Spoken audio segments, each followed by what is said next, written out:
Thank you, Allison. It really is a great pleasure to be able to introduce to you my good friend, longtime friend, Larry Chalmer. Larry Chalmer is in charge of NATO education in the National Defense University. I'm not going to give you his formal titles. Just let me tell you that he's in charge of NATO education at National Defense University, which is the main think tank for the Pentagon. And Larry and I have been working together in one way or another over many years. And I can tell you there are a lot of people in Washington who understand the NATO forest, but there are very few people anywhere who understand and know all of the trees in that forest as well as Larry Chalmer does. So it's a real pleasure to be able to introduce to you someone who has great expertise and enthusiasm, which he already has demonstrated in meeting with my class on Euro-Atlantic relations this afternoon. Tomorrow, the class will, as those of you from the class know, will conduct an exercise. They will be playing the roles of NATO foreign ministers meeting to decide what they should say, what their leaders should say about Afghanistan when the leaders meet for the 60th anniversary summit of NATO on April 4th, this coming April. So with that said, I'm sure that you will find that he brings to you today both the knowledge, expertise, and enthusiasm that he's brought to my class already, and with great pleasure to introduce Larry Chalmer. Well, thank you. Well, good afternoon, everyone. Dr. Stanger, Professor Sloan, thank you very much for your gracious introduction. And now that you have sized me up, I will try to live up to at least a piece of it.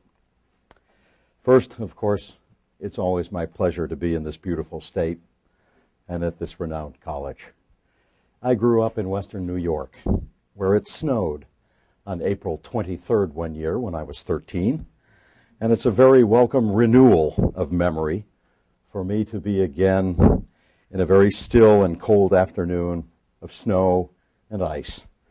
Let the warmth of our discussion this afternoon add to the day, and certainly in this lovely room. I suspect that this room will, in future, as has the rest of this college, witness many heady exchanges of ideas.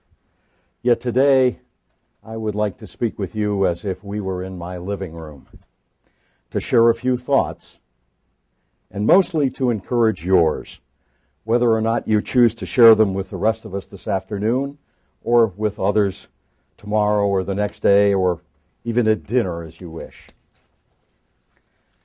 The inauguration is less than a week away. So in the spirit of full disclosure, something we try to practice in Washington, let me share a few things. First, I speak as a private citizen, not as a representative of the U.S. government, the Department of Defense, or even my employer, the National Defense University. You know also that I do not speak for my wife. Second, I have not signed the language pledge trademarked by this college. While I shall speak my native language of American English, I may well lapse from time to time into adding a word or a phrase from another language. Third, if I had titled my remarks Relationship Management, I suspect that I would be in this room alone. Yet I do wish to speak with you about relationships, personal, national, and international. But I've scrambled them a bit to craft a title, and I'll explain what I mean by that. I titled my remarks Obama, NATO, and You, because I wish to share with you some thoughts for the new administration with which I've not yet had experience, about NATO, with which I've had some long experience, and about you, with whom I'm about to have superb experience. Whether my remarks on NATO may be of interest to the Obama administration remains to be seen. Yet they might be useful for each of us as we go about our business of scholarship, researching, reading, thinking, discussing, negotiating, and perhaps facilitating the production or implementation of U.S. foreign policy. Now, if you're thinking that neither you nor anyone of typical undergraduate age implements foreign policy, let me remind you that there are thousands of men and women your age who are doing exactly that. The soldiers, sailors, airmen, and Marines that the United States and other nations have placed in harm's way across the planet. In the production of policy, you in this room who have voted have already had an impact upon the foreign policy of the United States through your choice of president. My agenda is this. I'll begin with a little bit of history, share the basics of an opinion piece that I have written, and close by soliciting your compliments. Did I say compliments? That's self-serving. Your comments or inquiry. We're in my virtual living room, I said, so feel free to engage each other as well as me. A bit of history. In April, NATO will celebrate its 60th anniversary. It is an organization whose member countries have faced and withstood many challenges, both external and internal. Let me quote the following as examples. This NATO anniversary presents an opportunity for celebrating the great success of this alliance, the keystone of U.S. post-war international security policy. But it is also a time when many of the assumptions which have shaped both U.S. and NATO policies are being questioned. The Western allies must shape NATO's future in the context of a great variety of transitions now occurring in international relations. NATO cannot stand still. This is not a time of crisis in the alliance. It is rather a time of opportunity to which American policy must rise.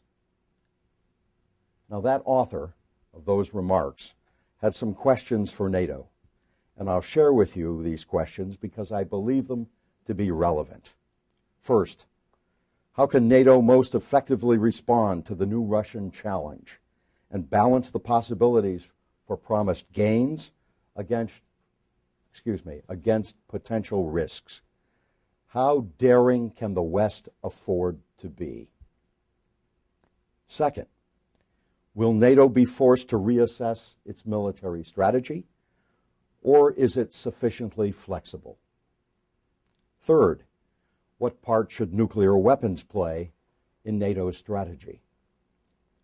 Fourth, what problems will the United States encounter with the emergence of a more assertive Western European voice in decision-making that inevitably would accompany a more cohesive European contribution to NATO?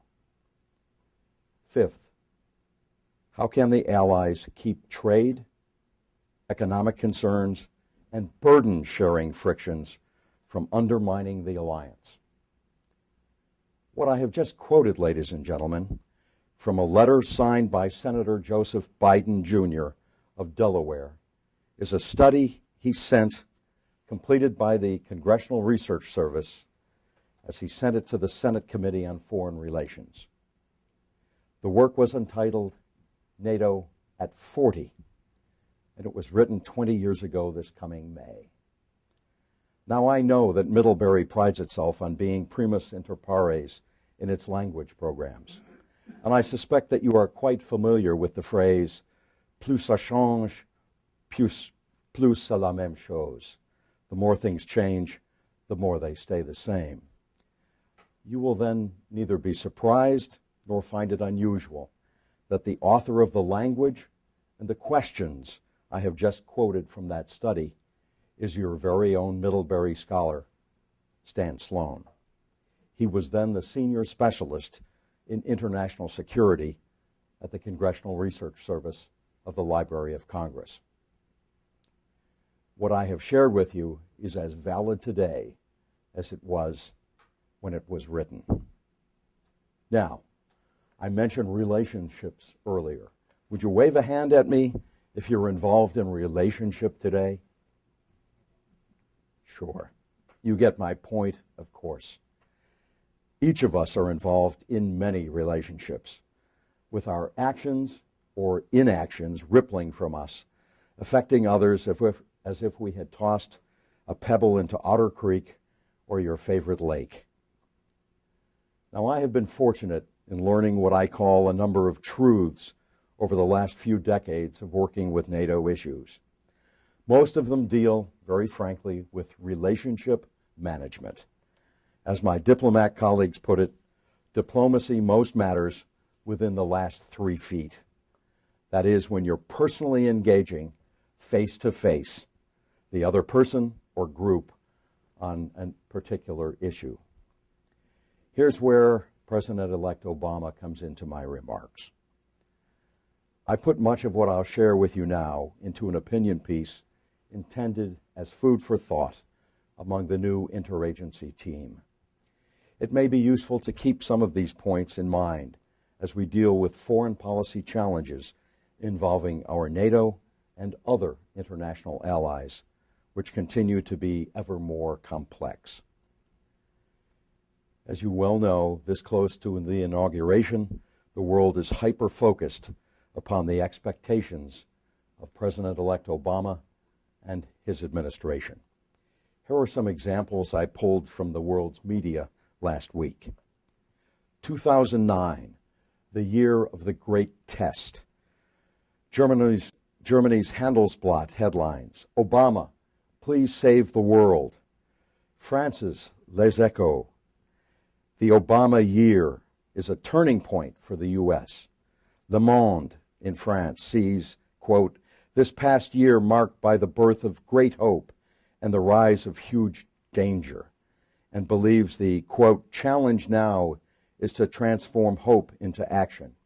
In Italy, the main task of the new U.S. president will be to rebuild, quote, U.S. prestige, unquote, and to redefine U.S. relations with, quote, the key centers of the multipolar world that has emerged over the last year, unquote. Germany's Weltansamtag comments, a strange year is coming to an end, but the shadow of crisis still looms over it. So here are my observations. First, NATO does not equal the United States. This often is misunderstood in Washington and other NATO capitals, particularly among legislators. Pushing a U.S. agenda into the face of our allies is an approach that invites challenges. Each sovereign country values and uses its NATO membership, understanding fully that without consensus, neither the United States, they, nor any other NATO country will attain collective or individual goals at the North Atlantic Council table. Building consensus is vital and a continuous endeavor. Work at it. Second, NATO is not they. It is not Canada and the Europeans. NATO is all of us. We, the United States, are one of 26, soon to be 28 members of this alliance. Yes, NATO is all of us, yet the United States is not just a member. We are very often the member that determines alliance success or failure. Do not expect our allies to provide leadership that can come only from the United States. Lead wisely. Third, listen strategically. Reestablish and practice the art of listening to our allies, partners, and those who criticize us. Every NATO leader wishes to be heard, particularly by the new U.S. president. We often are criticized in the United States for too little listen and too much talk. Break the stereotype. Fourth, perception equals reality. Regardless of what your policies will be in this administration, they will be perceived through the lenses of every NATO ally and partner country. Learn to view and assess your policies and those of our allies through the lenses of many nations. Your new Secretary of State and their team should provide you sound assessments and international realities. If Chicago is not the center of the U.S. perspective, neither is Washington the center of NATO's perspective. When critical issues are under consideration, view them through a variety of lenses. Keep your glasses clean. Fifth, perception does not equal reality. The obverse side of the earlier comment is also true. Pursue vigorous diplomacy in Brussels and other capitals. Share your perspectives with your allied peer leaders. Bring them in on our thinking earlier to get better results. Are you able to find a consensus position, a reality which may be perceived and supported by all? How might you use it best to U.S. and NATO, if not global, advantage? Speak up. Let the world hear your views. Sixth, process does not equal product. In the United States, we are traditionally perceived as being product-driven. We expect deliverables. We assign metrics to our activities. We want to know the time, not how to build the watch. We consider ourselves ever flexible in reaching the goals we've set. And if we are not impatient, we certainly are perceived as such by our NATO allies. Many of them will discuss process versus product until our U.S. impatience has shown itself. Focus on substance, not process. Watch the goal. Lastly, seventh, rhetoric does not equal resources. You and the other NATO heads of government will put soldiers, sailors, airmen, and Marines in harm's way. Ensure they have what they need to be successful. Follow the legislation until nations provide resources. Be neither distracted nor frustrated by protracted discussion while few or no resources are forthcoming. Ensure substantive resources follow the talk. Have them show you the money. Well, ladies and gentlemen, I have not meant to filibuster with you in my own living room. It's time to hear you. I welcome your comments. I am delighted to be with you. I'm honored to be invited to Middlebury College. Let us begin the talk, the conversation in our living room. And I have asked our colleague to turn off the video so that this can truly be not for attribution as we discuss among ourselves. The floor is yours, ladies and gentlemen.